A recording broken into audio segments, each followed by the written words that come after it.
ассалому алайкум бинандагони гиромӣ. нашри муфассали барномаи ахборро бо тозатарин хабарҳо манзури шумо мегардонем. таваҷҷӯҳ намоед ба сархати гузоришҳо. оғози даври ҷанбастии озмуни ҷумҳуриявии фуруғи субҳи доноӣ китоб аст дар шаҳри Душанбе. беҳтаринҳо муайян мешаванд. ҳолати омодагӣ ба зимистон, тадбирҳо дар ноҳияи Нуробод. муассисаи таҳсилоти миёнаи умумии рақами 30 ноҳияи Нуробод ба маркази гармидиҳӣ пайваст мебошад. усулҳои самарабахш дар захираи маводи озуқа, тавсияи нави мутахассисон дар ин самт. аз ҳисобот то нишондод вазъи воқеии соҳаи паррандапарварӣ дар мамлакат. дар асоси амри президенти ҷумҳурии Тоҷикистон аз 11 феврали соли ҷорӣ дар мамлакат озмуни ҷумҳуриявии фуруғи субҳи доноӣ китоб аст баргузор гардида, дар он то имрӯз зиёда аз 300 000 нафар намудагони касбу кори гуногун иштирок намуданд. имрӯз дар шаҳри Душанбе даври ҷанбастии озмуни ҷумҳуриявии фуруғи субҳи доноӣ китоб аст оғоз гардид, ки то 13 декабр идома меёбад. гузориши Маҳмудали Сафар ва Баҳодуристон. дар даври ниҳоии озмуни ҷумҳуриявии фуруғи субҳи доноӣ китоб аст, ки дар Китобхонаи Миллии Тоҷикистон сурат гирифт, зимни сухани ифтитоҳӣ муовини сарвазири мамлакат Матлубахон Саториён изҳор доштанд, ки дар партави сиёсати фарҳангпарваронаи асосгузори сулҳу ваҳдати миллӣ, пешвои миллат, президенти ҷумҳурии Тоҷикистон муҳтарам Эмомалӣ Раҳмон соли сеюм аст озмуни ҷумҳуриявии фуруғи субҳи доноӣ китоб аст баргузор мегардад. таъкид гардид, ки ба василаи озмуни мазкур ҷомеаи кишвар новобаста ба сину сол ба мутолиаи китоб таваҷҷӯҳи зиёд зоҳир намуда, барои хондану аз худ намудани мероси адабию илмӣ ва бо ин роҳ мусоида дар ташаккули маънавиёт, тафаккури бадеӣ ва завқи зебоишиносии хеш саҳми муносиб мегузоранд. тӯли 3 соли охир озмуни фуруғи субҳи доноӣ китоб аст бо мақсади баланд бардоштани завқи китобхонӣ, тақвияти нерӯи зеҳнӣ, дарёфти чеҳраҳои нави суханвару сухандон, аз ҷумла тарбиятгирандагон ва хонандагони муассисаҳои таҳсилоти томактабӣ ва миёнаи умумӣ, донишҷӯёни муассисаҳои таҳсилоти ибтидоӣ, миёна ва олии касбӣ, баъд аз муассисаҳои таҳсилоти касбӣ, калонсолон ва намояндагони касбу кори гуногун доир мегардад. озмуни мазкур аз рӯи 5 номинатсия адабиёти классикӣ, адабиёти муосир, адабиёти кӯдакону наврасон ва осори шифоҳӣ, адабиёти ҷаҳон ва эҷоди назму наср баргузор мешавад. тибқи ҷадвали баргузории озмун рӯзҳои 2, 5 декабр хонандагони муассисаҳои таҳсилоти миёнаи умумӣ ва ибтидоии касбӣ, 6, 7 декабр донишҷӯёни муассисаҳои таҳсилоти миёна ва олии касбӣ, 7 декабр аспирантону докторантон ва ходимони илмӣ ва адабии муассисаҳои илмӣ ва эҷодӣ, 8 ва 10 декабр омӯзгорони ҳамаи зинаҳои таҳсилот, кормандони фарҳангу санъат, калонсолон ва намояндагони касбу кори гуногун вобаста ба номинатсияҳо иштирок хоҳанд кард. ҳамзамон озмун барои довталабони номинатсияи назму наср рӯзҳои 11, 12 декабр ва барои довталабони шоҳҷоиза рӯзи 13 декабр доир мегардад. дар даври якум, ки дар маҳалҳо, деҳот, муассисаҳои таҳсилоти миёнаи умумӣ ва дигар ташкилотҳо баргузор гардид, зиёда аз 300 000 нафар иштирок намуданд. дар даври дуюм, ки дар марказҳои шаҳр ноҳияҳо доир гардид, 23 045 нафар ва дар даври сеюм 2981 нафар ширкат намуданд. дар даври ниҳоии озмуни ҷумҳуриявии фуруғи субҳи доноӣ китоб аст 510 нафар иштирок доранд. дар рӯзи аввали баргузории даври ҷанбастии озмуни ҷумҳуриявии фуруғи субҳи доноӣ китоб аст аз рӯи номинатсияи адабиёти классикӣ, адабиёти муосир, адабиёти ҷаҳон ва адабиёти кӯдакону наврасон ва осори шифоҳӣ 245 нафар ширкат намуданд. ба василаи баргузории озмуни ҷумҳуриявии фуруғи субҳи доноӣ китоб аст тӯли 3 соли охир шумораи зиёди наврасону ҷавонони соҳибистеъдоду болоиққат муаррифӣ гардида, ҷалби қишрҳои ҷомеа новобаста аз сину сол ба китобхонӣ ва аз худ кардани порчаҳои назму наср бештар гардидааст. имсол ба фарқ аз 2 соли қабл шумораи хоҳишмандон бо як завқи баланд барои ширкат дар озмуни ҷумҳуриявии фуруғи субҳи доноӣ китоб аст хеле зиёд буданд ва ҳар як нафар ҷиҳати сазовор шудани ҷои ифтихорӣ номгӯи васеъи асарҳои адибони классику муосир ва ҷаҳонро мутолиа намуданд. муддати 3 сол аст ки бо ибтикори асосгузори сулҳу ваҳдати миллӣ, пешвои муаззами миллат муҳтарам Эмомалӣ Раҳмон озмуни ҷумҳуриявии фуруғи субҳи доноӣ китоб аст баргузор гардидааст, ки мо насли ҷавону наврас метавонем дар ин гуна озмунҳо ширкат варзида сатҳи маърифатнокии худро баланд намоем ва дониши худро мукаммал намоем. ин озмун сабаб гашт, ки садҳо миллионҳо нафар китобхон шаванд ва به کتاب آورم البته این نتیجه خوب است. من در نمینه ادبیات معاصر اشتراک ورزیدم و تاثیرات من در این آزمون خیلی خوب می باشد. من همگی 11 رمان، 12 پاوست، 30 حکایه، 2 آشر، 7 نویلا مطالعه نمودم. کتابخوانی را دوست می دارم و از این بند نیز کتابخوانی را ادامه می خواهم داد. اگر چرا با روشنایی خود جای و منزل انسان را روشن نماید، کتاب روشنگر علم و ادب، معرفتناکی و راه منبع زندگی ما را روشن می نماید. آزمون جمهوریوی فروغ صبح دانایی کتاب است کل جامعه کشور را وادار نمود که بیش از هر وقت دیگر به کتاب روی بیارند و در پیروی به عنعنه و سنت‌های نیاگان در محیط کارگاه و عائله به کتابداری نیز توجه دائمی ظاهر نمایند. محمد علی سفر، بهادر رستم، برای برنامه اخبار. اعضای سازمان‌های افراطگرا و تشکیلات‌های تروریستی در فضای مجازی مخصوصاً در شبکه‌های اجتماعی حالتی را به وجود آوردند که خطر و تهدید به ثبات و آرامی جامعه بیشتر می‌گردد. واقعیت جهانی نشان می‌دهد که سازمان‌های اکستریمیستی با واسطه شبکه‌های اجتماعی و سامانه‌های اینترنتی با پهن نمودن اطلاع خصوصیت افراطی داشته برانگیزنده کینه و عداوت ملی و ساخته و غرضناک کوشش می‌نمایند امنیت و آسایشتگی و استقلال و صاحب اختیاری دولت‌ها را زیر تهدید جدی قرار دهند. شرح اویشه ستار.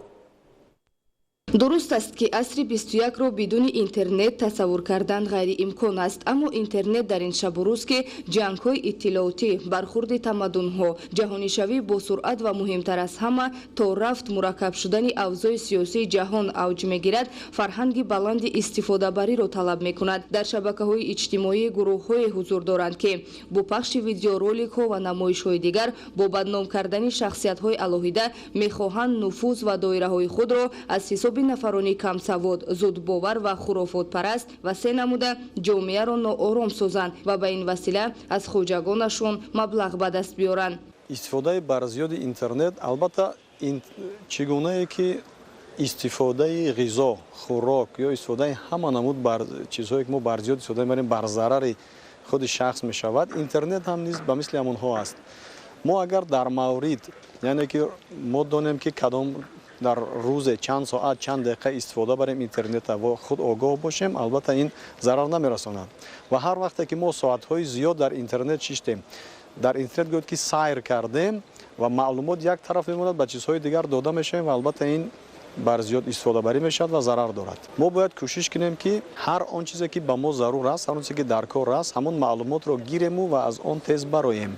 ва чӣ қадаре ки мо зиёд дар интернет шиштем, ба зами маълумоти фоиданок мо шояд ки маълумоти манфии зиёда ба худ гирем. ҳар яки мо бояд ҳангоми истифодаи маводи интернетӣ ба ақлу заковат ва донишу хиради худ такя намоем. фирефтаи ҳар гуна дастисаву тарғиботи бегунаи ғаразнок нашавем. аз ҳар як фарди кишвар тақозо мешавад ки беш аз ҳар вақти дигар огоҳ бошанд, зиракии сиёсиро аз даст надиҳанд ва бо дарки муқаддас будани ватан ва оромиву суботи он ҳамеша барои ҳифзи арзишҳои миллӣ омода бошанд.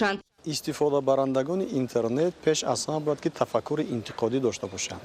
яъне ҳар як маълумоте ки мебинанд онро бояд санҷанд, онро бояд таҳлил намоянд, баъдан қабул кунанд.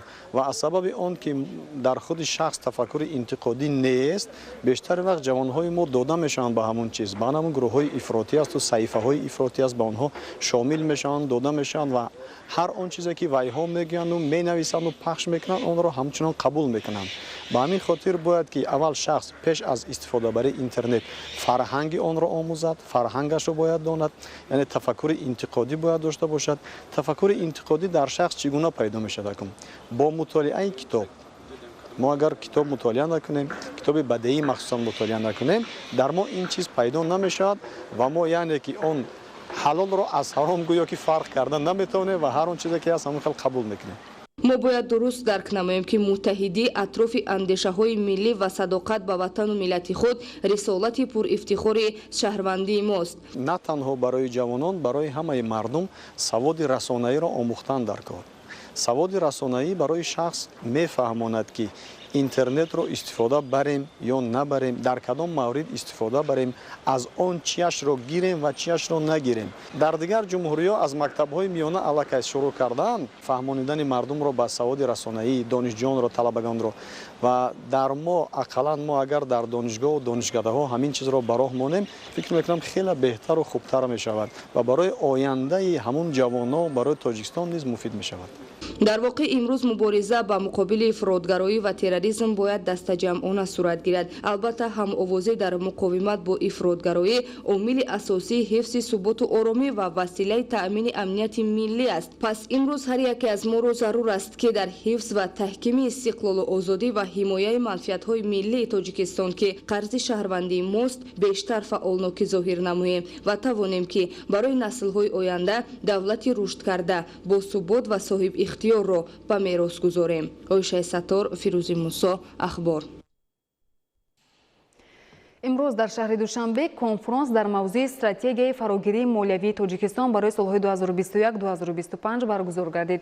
Дар кори он таъкид гардид ки дар солҳои соҳибистиқлолии мамлакат барои соҳибкориву сармоягузорӣ, ташаккули низоми миллии буҷету андоз ва пуливу қарзӣ, инчунин рушди соҳаҳои воқеии иқтисод ва инкишофи бахши иҷтимоӣ тадбирҳои самарабахш андешида шуданд. идомаи мавзӯъ дар гузориши ҳамкорони мо.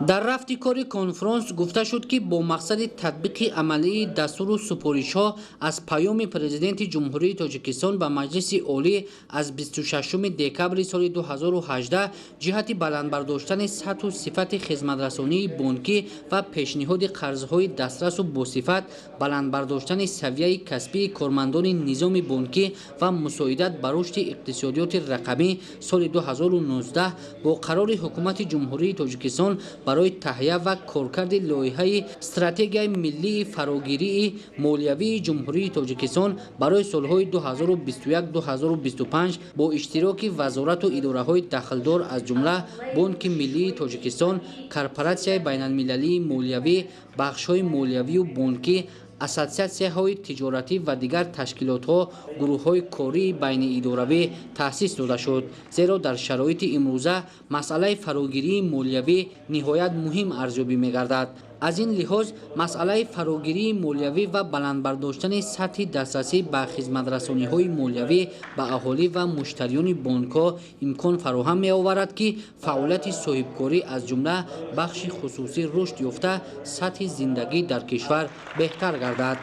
яке аз ҷанбаҳои хеле муҳими стратегияи миллии фарогирии молиявии ҷумҳурии Тоҷикистон барои солҳои 2021-2025 такмили масъалаҳои марбут ба саводнокии молиявии аҳолӣ мебошад, ки дар баробари фаро гирифтани аҳолӣ ба хизматрасониҳои гуногуни молиявию бонкӣ, рушди минбаъдаи иқтисодиёти кишвар ва сатҳи некуаҳволии мардум таъмин хоҳад шуд. ҳадафи баргузории конфронс амалигардонии стратегияи миллӣ оид ба фарогирии молиявӣ ва роҳҳои босамари татбиқи он, ҷалби сармоягузориҳои хориҷӣ, рақамикунонии хизматрасониҳои молиявӣ ва гузариш ба ҳисоббаробаркуниҳои ғайринақдӣ мебошад. аз ин рӯ дар шароити имрӯза ба хизматрасониҳои молиявии рақамӣ, маблағгузории иқтисоди сабз, таҳкими нақши ташкилотҳои байналмилалии молиявӣ дар рушди бахши молиявию бонкӣ таваҷҷӯҳи махсус равона гардидааст. баргузории чунин чорабиниҳо барои боз ҳам беҳтар гардидани фазои сармоягузории кишвар ва ба ин васила ҷалби бештари сармояи мустақими хориҷӣ ба иқтисодиёт нақши муҳим доранд.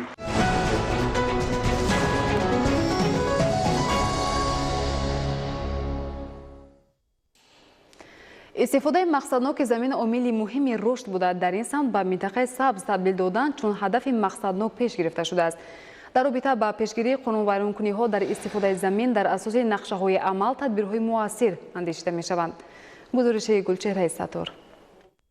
ба хотири истифодаи самараноку оқилонаи замин ва ба минтақаи сабз табдил додани талутеппаҳои атрофи шаҳри Душанбе ва пешгирии ҳолатҳои вайронкунии қонунгузории замин дар Кумитаи давлатии идораи замин ва геодезии ҷумҳурии Тоҷикистон бо иштироки раисони ҷамоатҳои деҳот ва кумитаҳои маҳаллаҳои ноҳияҳои гирду атрофи шаҳри Душанбе ҷаласа баргузор гардида ҷиҳати пешгирии ҳама гуна қонуншиканиҳо дар самти истифодаи мақсадноки замин, назорати риояи қонунгузории замин, бартараф намудани камбудиҳои ҷойдошта ва минбаъд саривақт ошкор ва пешгирии тақсимоти ғайриқонунӣ сохтумонҳои худсарона дар талутеппаҳои атрофи шаҳри Душанбе мавриди таҳлилу баррасӣ қарор гирифт. Кумитаи давлатии идораи замин ва геодезии ҷумҳурии Тоҷикистон баҳри иҷрои дастури супоришҳои асосгузори сулҳ ва ваҳдати миллӣ, пешвои муаззами миллат, президенти мамлакат муҳтарам Эмомали Раҳмон дар самти самаранок оқилона истифода бурдани заминҳо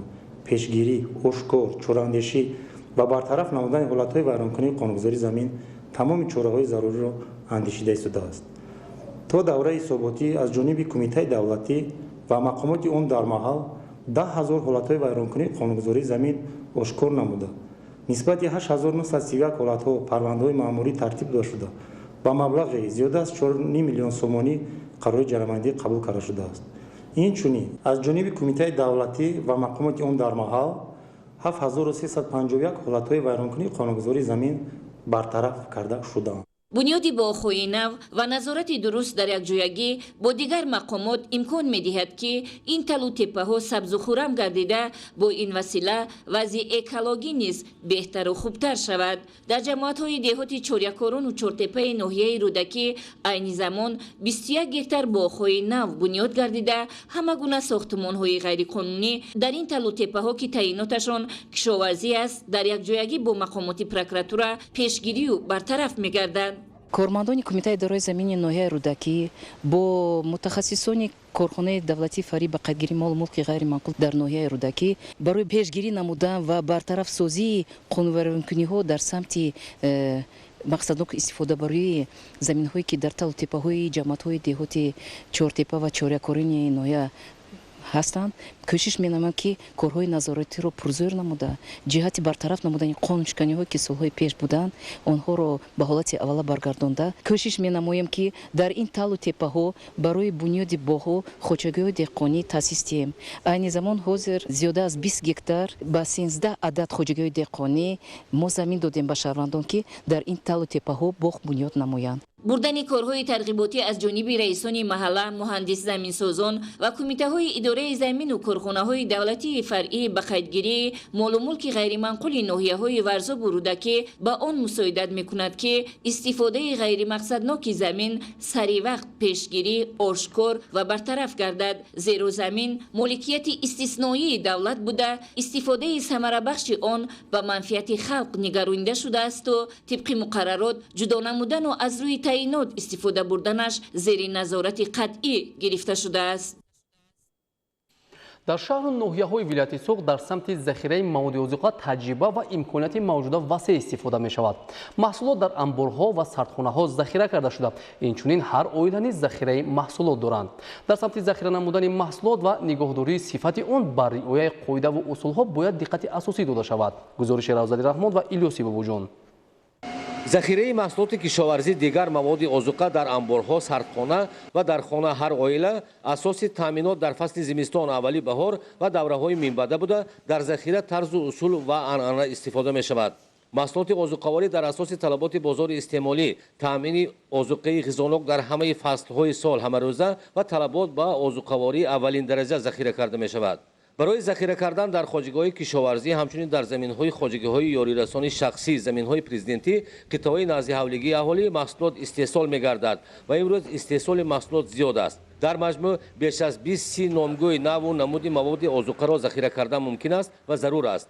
ин ғалладонагиҳо гандум шолӣ ҷаварӣ ҷувори макка лӯбиёгиҳо лӯбиё наск нахӯд мош сабзавоту картошка меваи тару тоза ва меваи хушконида хусусан қоқи зардолу шафтолуи олу қоқи тут ангуру мавиз равғани растанӣ равғани чорво хелҳои зиёди консерви сабзавоту мева ва ғайра мебошанд ки захираи онҳо дар баробари таъминоти бозор хотирҷамъии ҳар оила мебошад. дар ҳар як мавзеъу маҳаллаи шаҳру деҳоти вилояти суғ дар захира кардану нигаҳдории маводи озуқа тарзу усул анъанаи хоса мавҷуд аст ва технологияҳои ҳозира ҷорӣ карда мешаванд. дар ҳамаи деҳаҳои ноҳии бобоҷон гафуров ба ин анъанаю талабот риоя карда дар хона маводи озуқа захира менамоянд.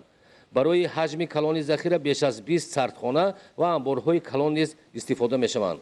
вобаста ба риояи тарзу усул як қатор намуди маҳсулоти озуқавориро ба муҳлати дароз нигоҳ доштан барои 1-2 сол захира кардан мумкин аст.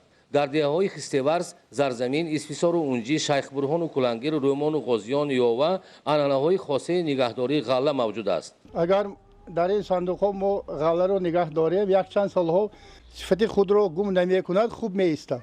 ҳатто шолиро дар ин гуна сандуқҳо 2-3 сол нигоҳ доштан мумкин аст. имрӯз дар оилаҳо барои нигаҳдории ғалла зарфҳои ҳозирии аз чӯбу тахтасохтаро истифода мебаранд ва ҳаҷми бештари ғалла дар амборҳо захира карда мешаванд. چون انانه برنج لوبیاگی ها بیشتر در خلطه های متاگی در ظرف ها از مواد طبیعی ذخیره کرده صفت و ترکیب طبیعی و غذانوکی را نگه می‌دارند. برای ذخیره میوه خشک‌کننده قاعده های خاصه موجودند. این طرز اصول ها را زنان کدبانها با فرزندان با عائله های جوان می‌آموزند. برای نگه داشتن آذوقه ما از پدرمان و علل خصوص از مادرمان آموختیم هر یک محصولات را در علیحدگی با چه که لازم باشد ما ذخیره کرده میتوانیم. محصولات برنج و لوبیا را برای صفتش را نغز نگاه داشتن ما با درون آن کم ترکک نمک داخل می نماییم یا اینکه میوه خشک را گیریم در یگان سبد های علیحده یا یگان نمود ظرف داخل می کنیم و در قبط آنها رستنی حلبه را آمیخته می کنیم تا اینکه صفتش را گم نکرده باشد. در دهه اونجی نوحی باباجان غفوروف با رعایت این اصول و عنعنه ها در هر عائله ذخیره مواد آذوقه باعث خاطر جمعی و تامینات هر عائله است. در هر یک برآمدشان پیشوای معظم ملت جناب عالی محترم امام علی رحمان بارها تاکید کردند که هر یک عائله باید ذخیره آذوقه‌واری زمستانه را داشته باشد. ما نیز اهل عائله بهادرفا که در جماعت اونجی زندگی کرده ایستادیم هر سال آذوقه‌واری را ذخیره میکنیم. در دهات نوحی باباجان غفوروف میوه تر و تازه و میوه خشک‌کننده اساساً در سبدها در جای حرارت معتدل داشته نگه داشته می شود و امروز در ظرف‌های شیشگی نگهداری میوه خشک‌کننده معمول گردیده است که از اصول‌های خوش صفت و دراز مهلت نگه داشتن آنها چون قاق زردآلو، قاق سیب و توت دیگر میوه‌جات بوده خصوصاً در زمستان استعمال میوه خشک و نوشابه آنها برای هر نفر خصوصاً برای کودکان محصولات طبیعی غذانوک و ویتامین دار است. حجم بیشتری ذخیره را در هر عائله کنسرو میوه و سبزیجات تشکیل می‌دهد. کنسروها در خانه اساساً در فصل تابستان و اولی تیر ماه تیار کرده می‌شوند. در این دوره میوه و سبزیجات خوب پخته رسیده به کنسرو مطابقند. در هر عائله عموماً در سبد استعمالی سبزیجات و کارتوشکا مواد اساسی آذوقه‌واری به حساب می‌رود. سال جاری در همه شکل‌های خواجگیداری شهر و ناحیه‌های ولایت سوخت استحصال سبزیجات 21000 تن و کارتوشکا 20000 تن افزایش داده شده است. بر زمین که دوامی سال بازار داخلی با سبزیجات و کارتوشکا مطابق به طلبات تامین گردید قسم حاصل در انبارها ذخیره کرده شده است. ذخیره‌های کارتوشکا در شهر و ناحیه‌های استرافشان، اسفره، پنجکند، دیوشتیش، شهرستان و کوهستان مسچو حجم اساسی را تشکیل می‌دهد. برای ذخیره کارتوشکا انبار تخم‌خانه‌ها استفاده و در آنها این محصولات اساسی آذوقه به طور خاصه تا حاصل نوی کارتوشکا با صفت نگه داشته می‌شوند. دهقانان، اجاره‌گران انبارهایی که ساختند که گنجایش آن زیاده از 100 تن میباشد. حرارت یخخیله به نگاه داریم که محصولات تیار شده با بازارهای جمهوری با صفت اعلی رود. در قسم انبار تخم‌خانه‌ها با بالای کارتوشکا خاشاک علف و رستنی می‌گذارند که این نمود کارتوشکا را خوب نگه می‌دارد. سبزیجات به خصوص پیاز در انبارهای بالا پوشیده خوش صفت ذخیره کرده می‌شوند. در خواجگی‌های دهقانی اصولی در زیر خاک در خندق‌ها ذخیره کردن و نگه داشتن سبزی، ترب و شلغم امکان می‌دهد که این نمود سبزیجات به مهلت درازتر در دوره زمستان پوره و تا اولی بهار به بازار با صفت و تر و تازه پیشنهاد کرده شود. ذخیره محصولات آذوقه‌واری طرز و اصول نگهداری آنها از راه و امکانیت‌های تامینات دائمی و با اعتماد اهالی و هر عائله با مواد آذوقه میباشد. روزعلی رحمان، دلشاد یوسفی، ولایت سوخت برای برنامه اخبار. کشاورزان ناحیه جیهان جمع‌آوری حاصل سبزی را ادامه داده به پس نمودن ارزش محصولات باصفت در بازار سهم می‌گذارند. روزهای نزدیک با آماده شدن موسم حاصلخونداری امکان است که ارزش اصلی سبزیجات باز هم پایان فراورده شود. از ناحیه جیهان عبدالرزاق عزیز گزارش می‌دهد. به خاطر دستگیری همین خلق که دهقانی را ارزانی کنیم به خلق دسترس کنیم محصولات در دست خلق برسه ارزانی شود. به خاطر همین 80-90 درم در بازار در فروش برآورده استیم. همین شب و روز فراوانی بازارهای ولایت ختلون و پایتخت جمهوری با محصولات سبزی از حساب مهنت و زحمت کشاورزان ناحیه جیهون تامین گشته ایستاده است. امسال هم حاصل سبزی از حساب کشت تکراری خیلی فراوان است. تاجران و صاحبکاران پایتخت محصولات صفتناک دهقانی را از ناحیه جیهون با ارزش تا 60 درم خریداری کرده پیشکش ساکنان دیگر شهر و ولایت‌های جمهوری می‌گردانند. در شرایط ناحیه جیهون در یک موسم از یک زمین تا 3-4 مرتبه حاصل گرفتن امکان پذیر است. طور مشاهده میکنید دهقانان حاصل سبزی را جمع آوری دارند که ثمره کشتی تکراری است. ҳосили имсолаи сабзӣ дар ноҳияи ҷайҳун хуб арзёбӣ мешавад. Аз ҳар 1 гектар то 350 сентнерӣ ҳосил ба даст оварда истоданд. кишоварзон ноҳияи ҷайҳун соли ҷорӣ дар кишти такрори зироатҳои кишоварзӣ дар майдони 1902 гектар кишти сабзӣ гузаронданд ки айни ҳол ҷамъоварии ҳосил бо маром идома дорад. деҳқонон аз ҳар 1 гектар ба ҳисоби миёна то 350 сентнери ҳосил ҷамъоварӣ карда истоданд. дар деҳоти истиқлоли ноҳияи ҷайҳун маданияти дуруст истифода бурдан аз замин мушоҳида мегардад. саҳмдорон дар хуҷагиҳои деҳқонӣ ва инфиродӣ дар баробари пахтаву дигар навъи зироат ҳамчунин сабзавоти тару тоза истеҳсол карда дар таъмини амнияти озуқаворӣ ҳиссаи сазовор мегузоранд. дар ҳудуди ҷамоати деҳоти истиқлол 1902 гектар заминҳои коранобӣ буда 850 адад хуҷагиҳои деҳқонӣ хурду калон фаъолият мекунанд. дар майдони 300 гектар кишти сабзӣ гузаронда шуда айни ҳол ҳосилнокӣ ҷамъ карда шудааст.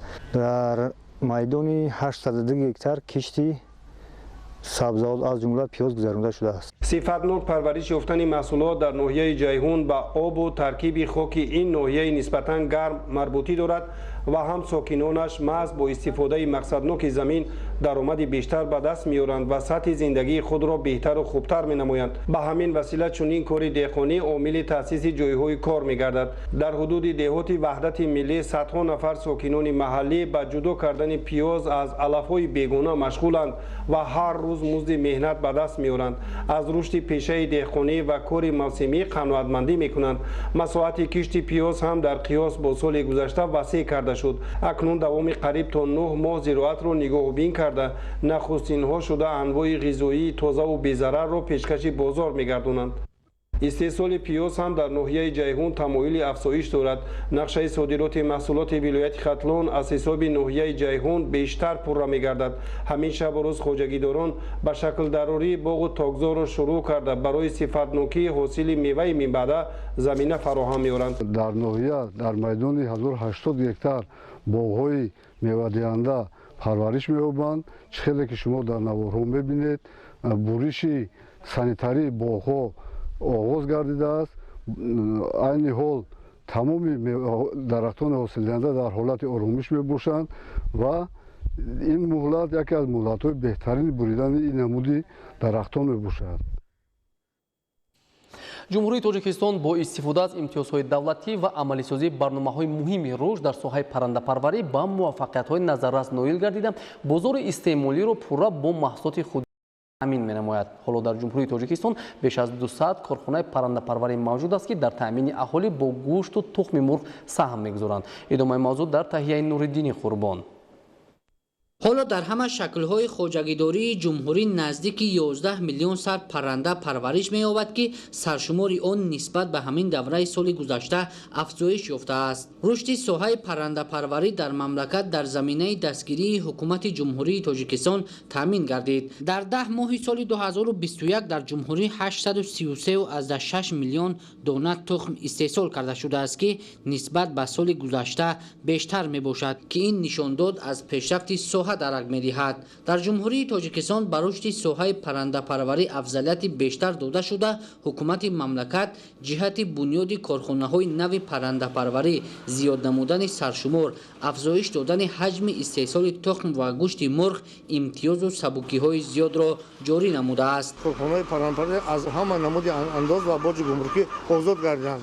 ин дастгирии пешвои муаззами миллат ба он расид ки тамоми соҳибкорои ватанӣ авасманд шуда ва дилпурона барои ба паррандапарварӣ машғул шуданд ки аз якбора аз 65 корхонаи паррандапарварӣ дар соли 2017 фаъолият мекарданд имрӯз ба 202 адад расид. ин дастгирӣ на балки барои барқарор кардани собиқ корхонаҳои паррандапарварӣ ва корхонаҳое ки муфлис шудагидан ба фаъолият шурӯъ карданд. таъмини рушди соҳаи паррандапарварӣ аз чанд омил вобаста буда истифодаи технологияи инноватсионии парваришу хӯрондани онҳо, зиёд намудани шумораи хоҷагиҳои зотпарварӣ дар дохили кишвар ба роҳ мондани истеҳсоли тухми инкубатсионӣ ва ба фурӯш баровардани чӯҷаҳои якрӯза мебошад. дар ҳамин соли 2021 аллакай воридоти тухми парранда умуман нест. истеҳсоли воридоти гӯшти парранда хеле ҳам коҳиш ёфт ва солҳои қаблӣ зиёда аз 70,000 тонн гӯшти парранда ворид мегашт و میلیون تخم وارد میگشت. تخمای پاسیفات هم صفت مثال از جهت اکولوژی هم تازه نبودن، اما اینو وارد میگشتن. امروز ما میتونیم گفته که همه دستگیری‌های اندازی بود که امروز ساحه پرنده‌پروری انداز و باج گمرکی آزاد میباشند و محصولات از جهت اکولوژی تازه با صفت بلند به مردم کشور پیشنهاد کردند. همه همین نشان می‌دهد که ساحه پرنده‌پروری که از انداز و باج گمرکی اما طرف‌ها آزاد میباشند و این یک محصولاتی که وارد عوض کننده میباشد. امروز که ما قریب که واردات محصولات ساحه پرنده را پیش روش همین استحصال وطنی گرفته است. طبق اطلاع در 10 ماه سال روان در مملکت استحصال گوشت پرنده قریب به 35,000 تن رسانده شده است. این عامل امکانیت فراهم می‌آورد که طلبات اهالی با گوشت پرهیزی تامین کرده شود، زیرا در بازار طلبات به گوشت پرهیزی یعنی مرغ زیاد است. بنیاد کارخانه‌های پرنده پروری زیاد نمودن سرشمار پرنده به افزایش دادن حجم استحصال تخم و گوشت مرغ زمینه گذاشت که در نتیجه واردات چنین محصولات از خارج کشور از بین رفت. در آینده نیز در شهر و ناحیه‌های مملکت با دستگیری حکومت جمهوری تاجیکستان و دادن امتیاز و سبکی‌ها با مقصد افزایش دادن استحصالات وطنی به خصوص تولید تخم و گوشت مرغ خوش‌صفت بنیاد کارخانه‌های نو پرنده پروری به نقشه گرفته شده است تا که اهالی با محصولات استحصال وطنی تامین کرده شود. نوریدین قربان، عبیدالله سعید ولی برای برنامه اخبار. ماهیپروری و زیاد کردن آن از سمت‌های مهم تامین بازار استعمالی با گوشت پرهیزی بوده. در ولایت سوق در زمینه امتیازهای دولتی این ساحه رشد داده می شود. دوام 10 ماه سال روان در ولایت زیاده از 453 و از 2 تن ماهی استحصال گردیده است و تا آخر سال این نشان دهنده افزایش می‌یابد که نسبت به سال‌های قبلی زیاد می‌باشد. گزارش محمود احمدزاده و الیاس بابوجان. خواجگی‌های ماهی پروری در شهر و ناحیه‌های ولایت سوق 60 عدد بوده. این زمان 29 عدد آنها فعالیت داشته. سال از سال در زمینه امتیازهای دولتی عاید به رشد ساحه، قبول برنامه مجموعه‌ای رشد ساحه چارواپروری در جمهوری تاجیکستان برای سال‌های 2018-2022 برای رشد ماهی پروری و افزون نمودن استحصال ماهی، افزون نمودن استحصال کرمین ماهی و ماهیچه‌ها، احیا و تشکیل خواجگی‌های ماهی پروری، تأمین غذای ماهی مساعده نمود. مساحت حوض‌های ماهی پروری خواجگی‌ها در شهر و ناحیه‌های ولایت سوق 400 گکتار را تشکیل داده. در حوض‌ها ماهی‌های گرم‌دوست نوع‌های زغار ماهی، امور سفید، پیشانه پهن پرورش یافته. در احیا و افزون نمودن گل ماهی تدبیرها عملی می‌شوند.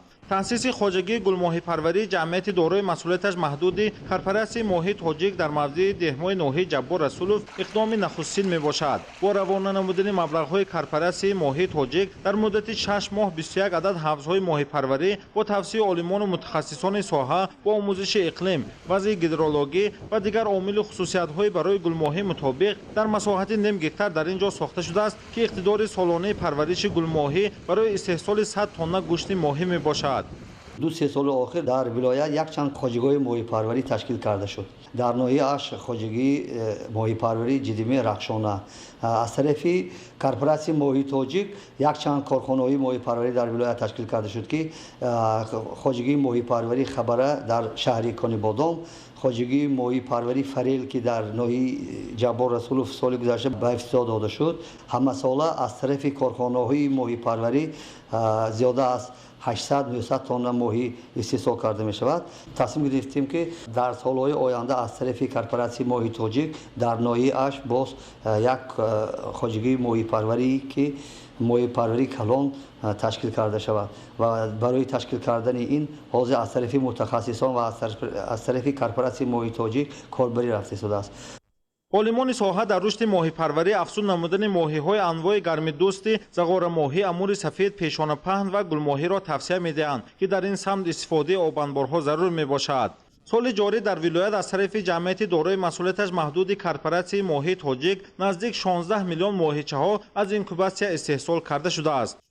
аз тарафи корпораtsияи моҳии тоҷик ба обанбори баҳри тоҷик 1,600,000 дона кирмани моҳичаҳо сар дода шуд ва аз тарафи барномаи рушди маҷмӯивии соҳаи чорводорӣ ба хоҷагоҳи моҳипарварӣ зиёда аз 40,000 дона моҳичаҳо тақсим карда шуда ин ба хоҷагии деҳқонии ҷиддибим рахшонаи ноҳияи аш, хоҷагии деҳқонии морони ноҳияи айнӣ ва хоҷагии деҳқонии ҷаббор расулов тақсим карда шуд аз тарафи барнома ва дар оянда ҳавзҳое ки дар ноҳияи бобоҷон ғафоров минтақаи хистевар мавҷуд мебошад боқимонда моҳичаҳое ки аз инкубатсия бароварда шудааст парвариш ёфта истодаанд. ҳоло дар шаҳру ноҳияҳои вилояти суғд барои афзун намудани захираи моҳӣ ташкили ҳавзҳои моҳипарварӣ истифодаи имкониятҳои мавҷуда бо таваҷҷӯҳи ҳукумати ҷумҳурии тоҷикистон тадбирҳо амалӣ шуда бунёди ҳавзҳои моҳипарварӣ дар оянда афзоиш дода мешавад.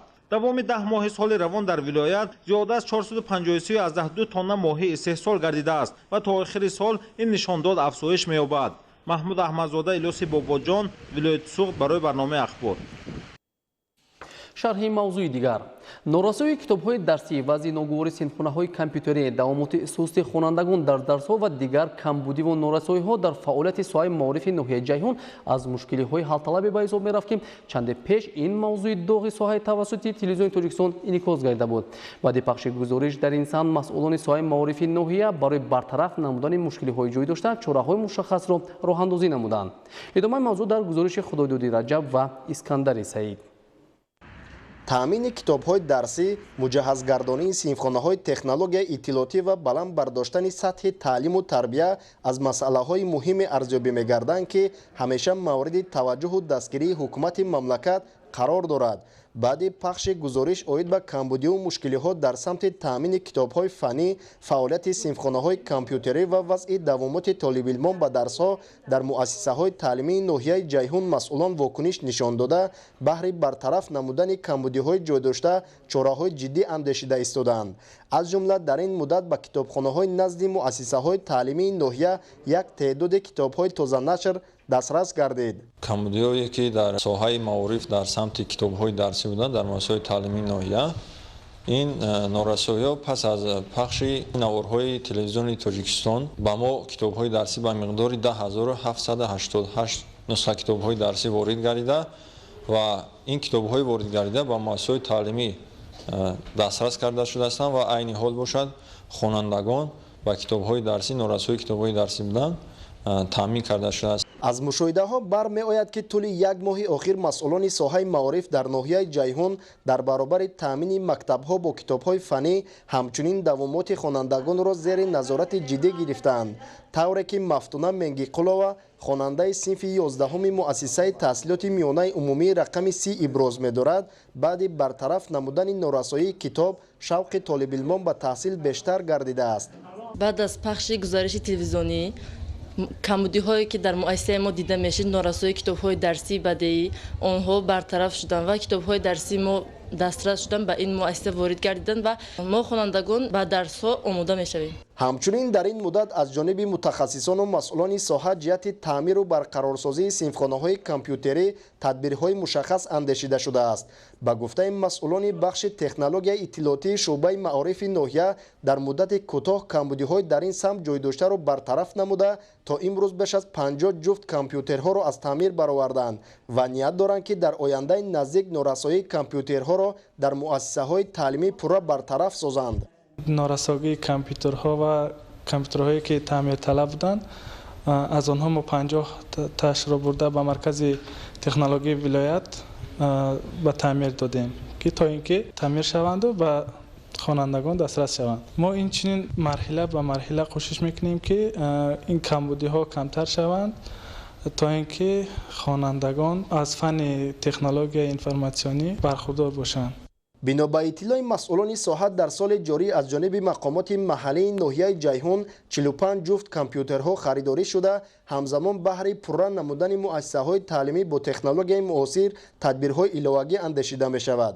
гуфта мешавад ки дар доираи ҷашнҳои бошукӯҳи давлатӣ бо дастгирии мақомоти маҳаллӣ ва соҳибкорону сокинони саховатманд дар назди муассисаҳои таълимии ноҳияи ҷайҳун 64 синфхонаҳои иловагӣ сохта мавриди баҳрабардорӣ қарор дода шуда, инчунин сохтмони як муассисаи калони таълимӣ барои 1200 хонанда ва 8 синфхонаи иловагӣ дар назди дигар мактабҳо бо маром идома дорад. синфхонаҳои навбунёди назди муассисаҳои таълимӣ муҷаҳҳаз бо асбобу ашёи аёнӣ ва ҷавобгӯи талаботи муосир буда барои 10 солаҳои оянда баҳри сокинон хизмат хоҳад кард. худойдоди раҷаб, искандари саид, ноҳияи ҷайҳун, барои барномаи ахбор. дар идомаи бунёдкориҳо бахшида ба 30-солагии истиқлолии давлатӣ дар ноҳияи айнии вилояти Суғд маркази нави хизматрасонӣ баъди таъмири пурра ва мактаби санъати бачагонаи ноҳия мавриди истифода қарор дода шуд. гузориши Фарҳоди Раҳмат. дар шаҳраки Зарафшон яки ноҳияи айнӣ дар доираи корҳои созандагӣ ва бунёдкорӣ боз як маркази нави хизматрасонӣ иборат аз 3 ошона сохта мавриди баҳрабардорӣ қарор дода шуд. маркази нави хизматрасонӣ бо лоиҳаи муосир аз тарафи бинокорони маҳаллӣ бо дар назаргирии қоидаҳои меъморӣ аз ҷониби соҳибкори маҳаллӣ Амиршод Ҷуреев сохта шудааст ки барои бунёди иншооти замонавии талаботи маҳал беш аз 400 000 сомонӣ сарф гардидааст. маркази нав барои хизматрасонӣ ба аҳолӣ мутобиқ сохта шуда дар ошонаи якум коргоҳи қаннодӣ бо номи Шириниҳои Шарқ, ошонаи дуюм ҳуҷраҳо барои кормандон ва дар ошонаи сеюм бошад меҳмонхона барои қабули меҳмонону сайёҳон ташкил ёфтааст. инчунин ҳамин коргоҳи нави қаннодие кушода шуд. мана ҳозир занон дар инҷа кор кардаистанд. тавре зимни ифтитоҳи иншооти нав қайд гардид, дар коргоҳи Шириниҳои Шарқ барои таъмини талаботи сокинони маҳаллӣ бо маҳсулоти қаннодӣ аз ҷониби бонувони ҳунарманди ноҳия пухтупази ҳар гуна шириниҳо аз маҳсулоти ватанӣ бароҳ монда шудааст ки дар шаҳраки Зарафшон барои ин гуна шириниҳо талабот зиёд буда, ҳамзамон занону духтарон имконият доранд ки бо истифода аз шароити имконияти мавҷуда омода намудани шириниҳоро омӯзанд ва дар оянда низ барои рушди соҳибкорӣ дар ноҳия бо ташкили чунин коргоҳҳо саҳми худро гузоранд.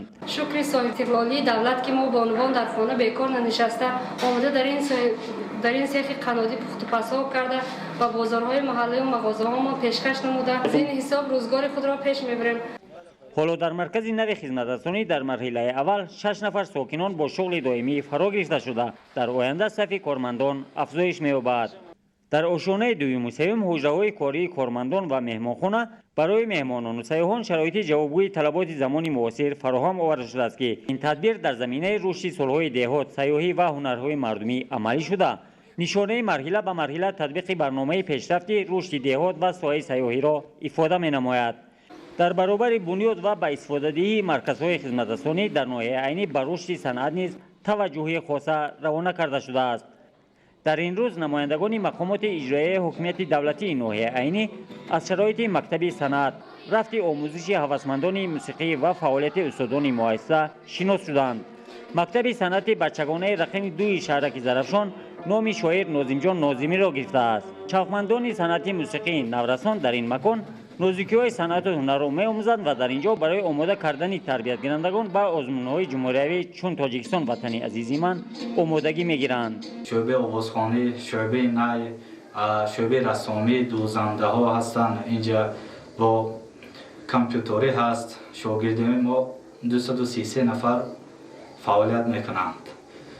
пеш аз ҳама шукронаи Тоҷикистони азизамо мекунам.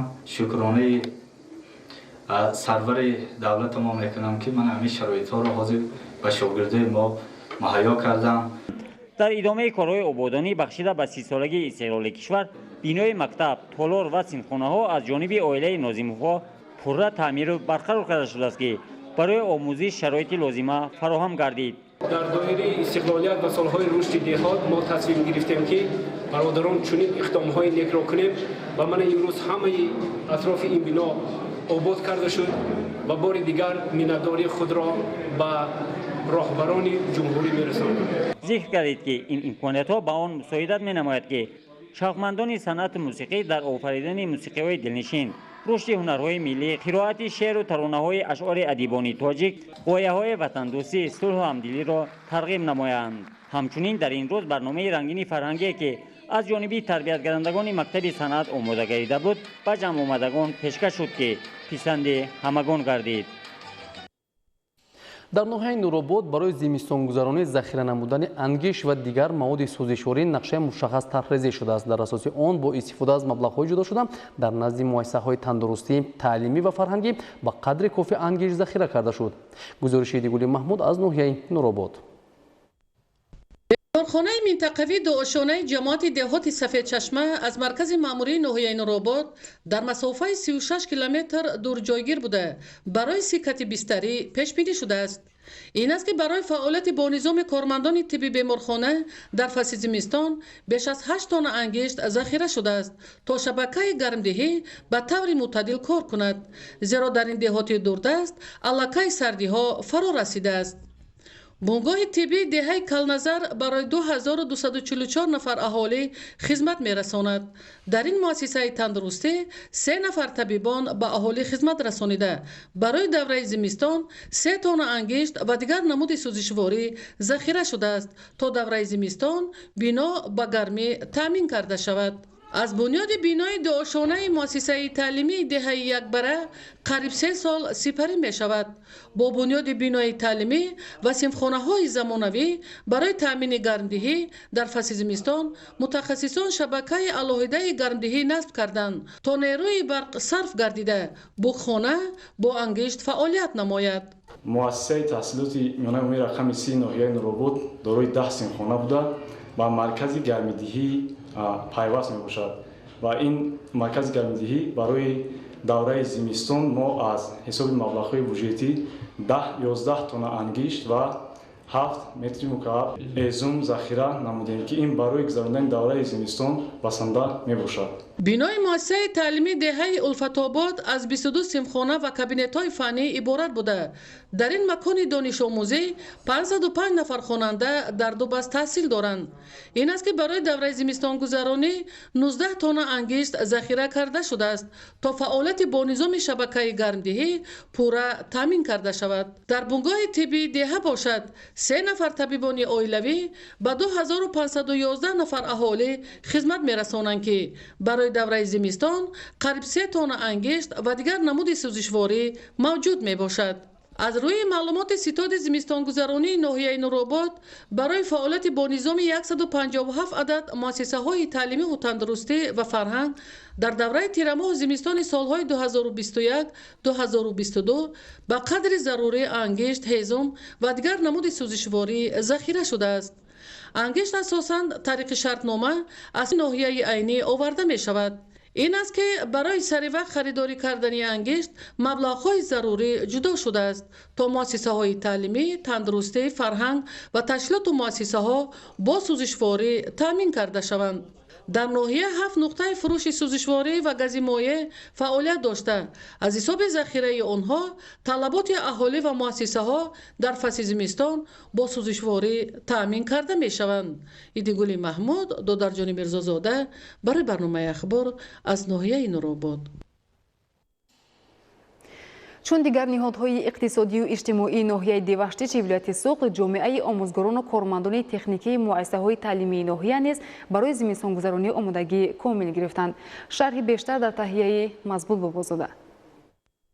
جهت در سطح بلند و واقعی راه اندازی نمودن معرکه زمستانگذرانی نوبتی مقامات اجرایی حاکمیت دولتی ناحیه دیوشتیچ در حاشیه قرار حکومت جمهوری تاجیکستان درباره آمادگی تشکیلات و مؤسسه‌های اقتصادی اجتماعی مملکت و موسم ترمیم زمستان سالهای 2021-2022 نقشه چاره‌بینی مخصوص تهیه ساخته ماه‌های ایون اوگوست سال روان همه 75 مؤسسه تحصیلات میانه عمومی، گیمنازیوم و لیسه‌ها، باغچه و کودکستان‌ها و مؤسسه تحصیلات علاوگی شعبه معارف ناحیه را با 1090 تن انگشت، 530 متر مکعب هیزم و 390 لیتر سوزشواری دیزلی تامین ساخته برای آینه‌بندی 310 متر مربع تریزه شیشه‌ها مهیا گردانید. مؤسسه‌هایی که صنف کابینت‌های فنیشان با بخاری‌های علاوه گرم کرده می‌شوند با 1371 عدد بخاری‌های علاوه و 287 عدد پیچ‌های برقی مجهز گردانده شدند.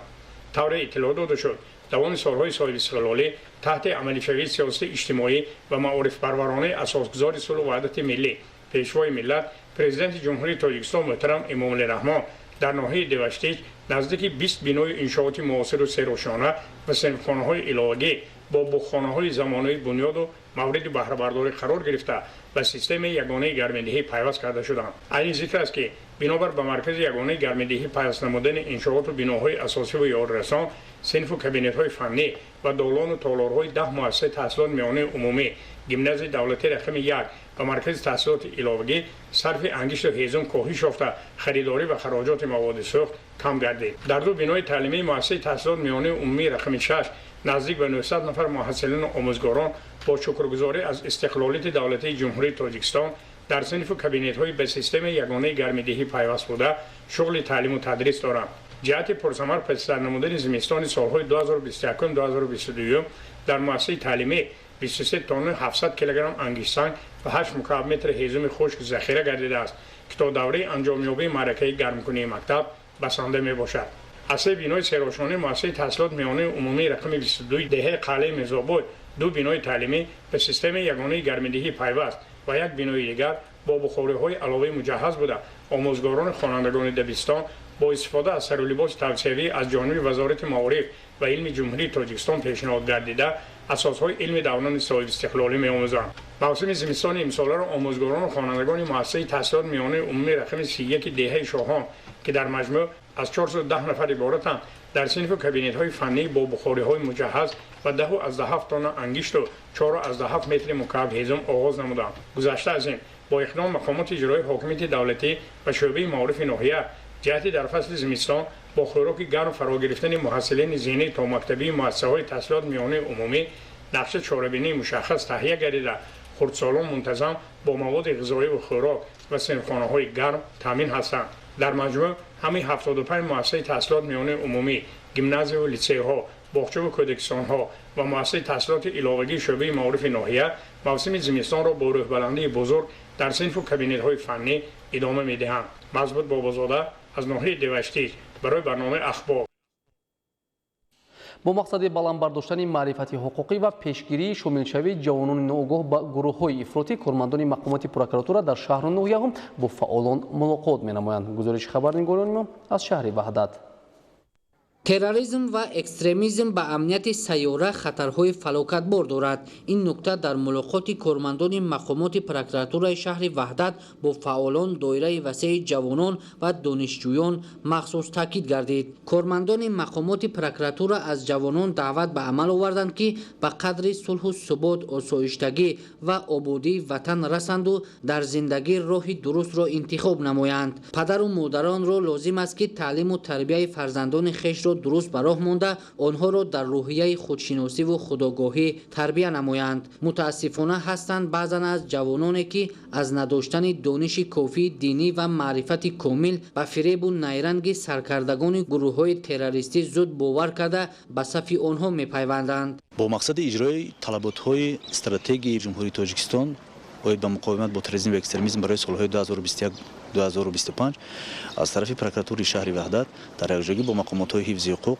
و دیگر مقامات‌های دولتی شهر نقشه چاره‌بینی‌ها تهیه نموده جهت فهماندن مضمون و ماهیت این سند مهم دولتی و پیشگیری جهت مقاومت با تروریسم و اکستریمیسم در بین اهالی کارهای فهماندهی ادامه دارد. تحلیل کارشناسان نشان می‌دهد که به صف گروه‌های تندگرا و افراطگرا جوانان شامل می‌شوند که اراده سست دارند، به فریب و نیرنگ و سخنان در اصل به اساس شخصان علاهیده که از نام دین مبین اسلام استفاده می‌برند زود باور کرده به گروه‌های تروریستی شامل می‌شوند. به اندیشه کارشناسان گروه‌های تروریستی و اکستریمیستی جوانان را به هر راه و واسطه مخصوصاً توسط سامانه‌های اجتماعی به صف خود جلب می‌نمایند که این عاقبت ناگوار را به بار می‌آورد. از جانب اساسگزار صلح و وحدت ملی پیشوای ملت پرزیدنت جمهوری تاجیکستان محترم امامعلی رحمان استراتژی مقاومت با اکستریمیسم و تروریسم در جمهوری تاجیکستان برای سالهای 2021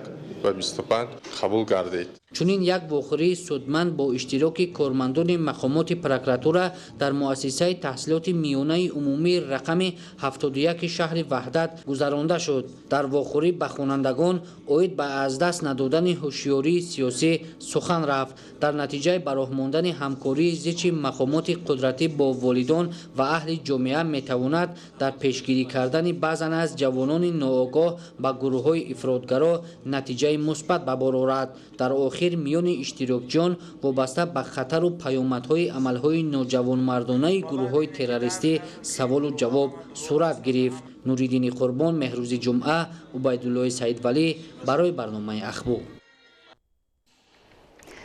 биёндагони гиромӣ, нашри муфассали барномаи иттилоотии ахбор хотима меёбад.